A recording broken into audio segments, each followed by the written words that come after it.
Cierra los ojos, pero no para soñar con tesoros. Ciérralos para imaginar el último segundo. El sabor salado del agua del Caribe llenándote los pulmones, no de libertad, sino de ahogo.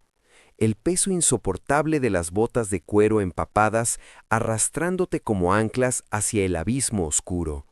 El frío del acero de un sable que no es tuyo, clavándose en tus costillas porque alguien, en un arranque de miedo o codicia, decidió que tu parte del botín era demasiado grande. Olvida a Jack Sparrow, olvida la aventura. Es porque ser un pirata real en el Caribe no era un camino a la gloria, era un boleto de ida al peor matadero flotante de la historia.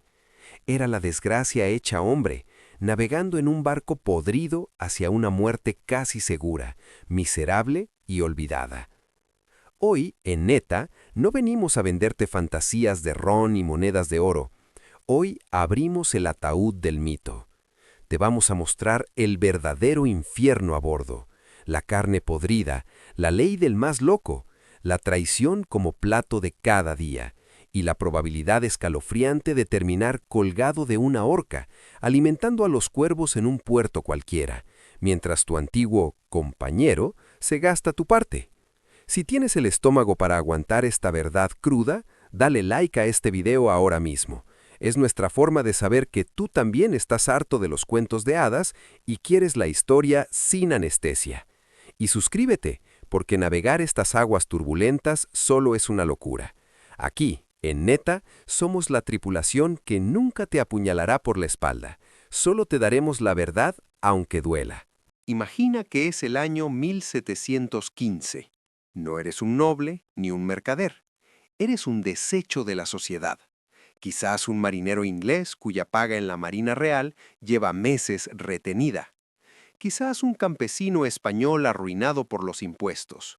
O quizás un esclavo africano que vio en el muelle una sombra de oportunidad entre cadenas. Tu vida en tierra es hambre, humillación y un futuro que se reduce a una fosa común anónima. Entonces, en un puerto inmundo de Port Royal o Tortuga, escuchas la leyenda. Hablan de un capitán cualquiera, un tipo con más suerte que talento, que acaba de repartir a su tripulación un botín de plata que haría llorar al propio rey.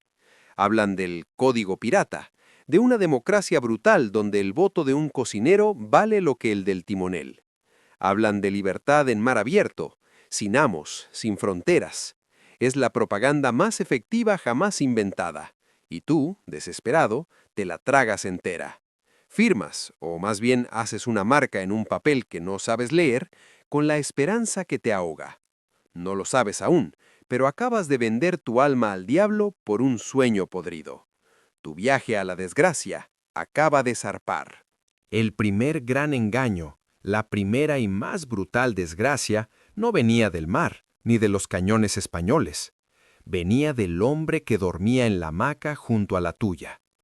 Se habla mucho del código pirata, ese contrato lleno de líneas sobre el reparto equitativo y la compensación por heridas.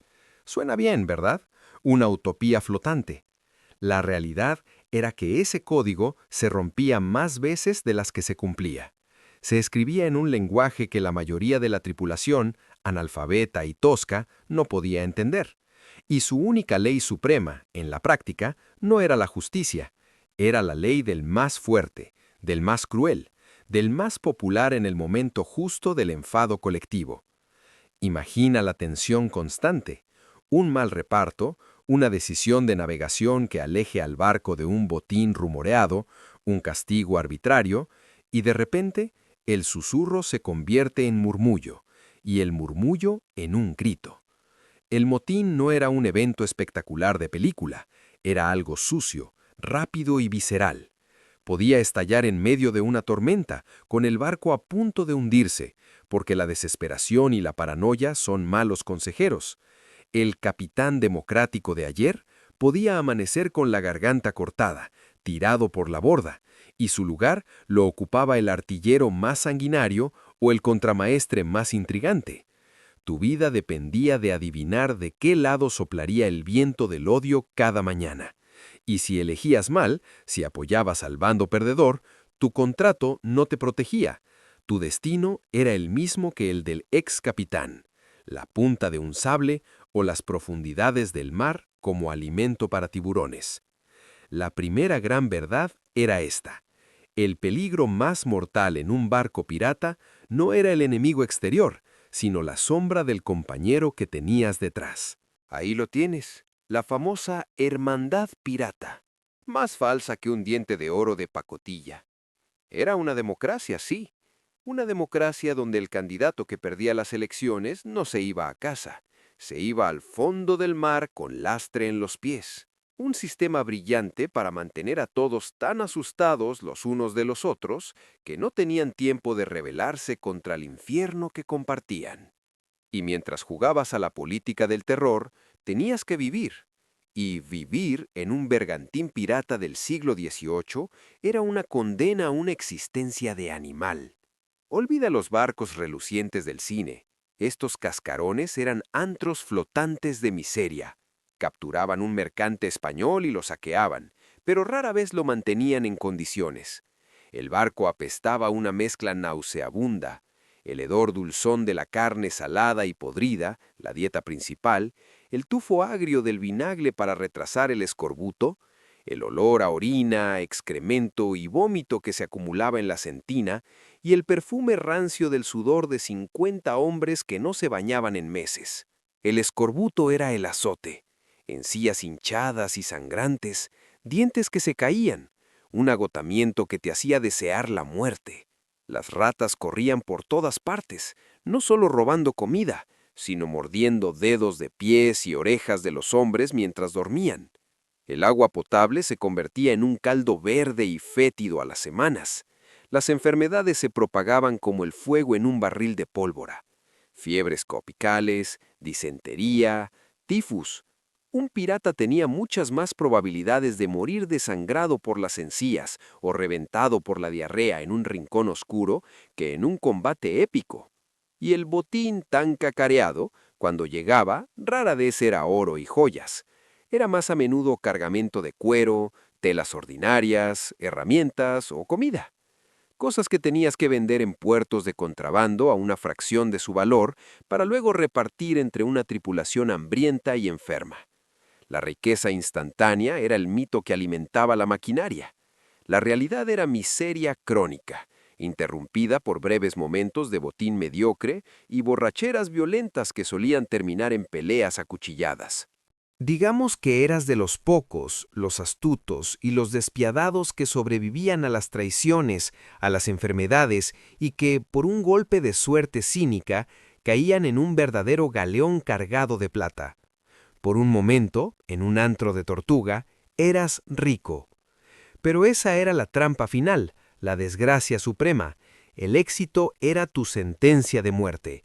No había retiro feliz en una isla paradisiaca. Las marinas de Inglaterra, Francia y España tenían órdenes expresas: cazar piratas a cualquier costo. Eran una plaga para el comercio, el negocio más lucrativo del imperio. Tu cabeza tenía precio, un precio muy jugoso. Y no solo te perseguían los buques de guerra, más grandes y mejor armados, te perseguía tu propia fama. Tu nombre y el de tu barco se volvían conocidos, y cada mercader, cada gobernador de una isla menor, soñaba con entregarte a las autoridades para ganar el favor real y la recompensa. Te convertías en un animal acorralado. Los puertos seguros se cerraban uno a uno. Tu tripulación, nerviosa y con dinero en el bolsillo, empezaba a pensar en desertar, en entregarte para obtener un indulto. No podías confiar en nadie, y el final casi inevitable tenía dos formas, ambas horribles: la horca o el naufragio. La horca no era una muerte rápida.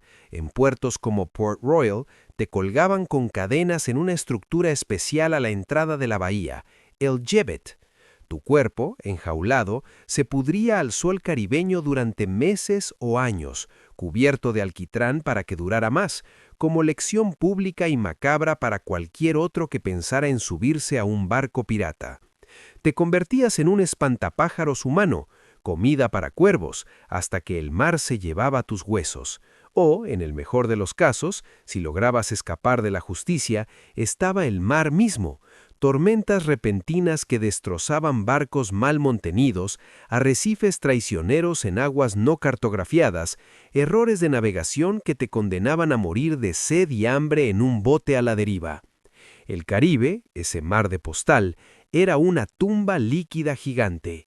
La libertad del pirata era en verdad la libertad de elegir tu propio y espectacular fracaso. Y ahí lo tienes, el sueño dorado. Un trabajo donde tus jefes podían asesinarte, tu oficina era un pozo séptico con mástiles, tu salario era una ilusión y tu plan de jubilación era una horca con vistas al mar. Todo por la remota posibilidad de, si sobrevivías a todo, disfrutar de una semana de borrachera antes de que te atraparan. ¿Apostarías tu vida a esos dados? Ellos lo hicieron y perdieron, masivamente. Así que la próxima vez que veas una bandera con la calavera, no pienses en una aventura. Piensa en un hombre con los dientes podridos, mirando con desconfianza a su propio camarada, respirando aire pestilente, con el estómago vacío y el cuello frío por la sombra de la horca. Piensa en la desgracia de creer una promesa cuando no tienes nada que perder, solo para descubrir que hay formas de perder mucho, mucho más. Esa es la verdad sin filtros, la que duele. Si esta verdad cruda sobre los piratas te hizo replantearte todo lo que creías saber, déjanoslo en los comentarios. ¿Qué otro mito histórico quieres que desmontemos con este nivel de crudeza? ¿Los vikingos? ¿Los samuráis? Suscríbete a Neta y activa la campanita para no perderte ninguna de estas inmersiones en el lado más oscuro y real de la historia. Porque entender el pasado no es celebrar leyendas, es aprender de las desgracias para no repetir sus errores. Y esto, solo esto, es Neta.